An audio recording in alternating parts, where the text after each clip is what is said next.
আমরা যদি মারতাম তাহলে একটা বাংলাদেশে আওয়ামী লীগ থাকতো না। আমরা আইন এবং বিচারে বিশ্বাস করি।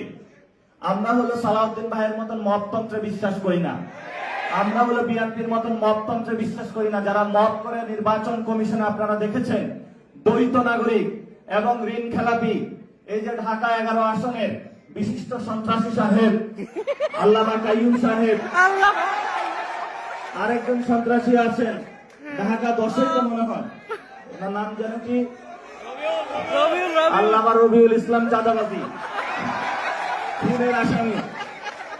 ওনাকে হলো রেলঘাট, নৌবাহিনী সবকিছুর দায়িত্ব দেওয়া হয়েছে। তো ওইখানে বাংলাদেশের সবচেয়ে বড় চাঁদাবাজি চলে, কিন্তু তাকে দায়িত্ব দিয়েছে এটা।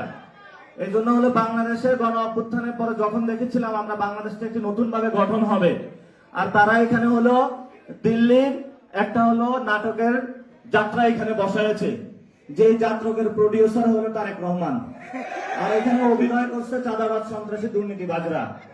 তা আমরা হলো এই নর্তদিকের নাচ দেখি, মাঝখানে হলো বাংলাদেশের হলো কামসারা হচ্ছে, এই হলো বাংলাদেশের। এখন আমাদের সঙ্গে সুনির্দিষ্ট লড়াইটা আর কি, এটা হলো সিরিয়াস আলোচনা। সুনির্দিষ্ট লড়াইটা হলো, আপনারা দেখেন আমরা কিন্তু কোটা সংস্কারের দাবিতে মাঠে নেমেছিলাম।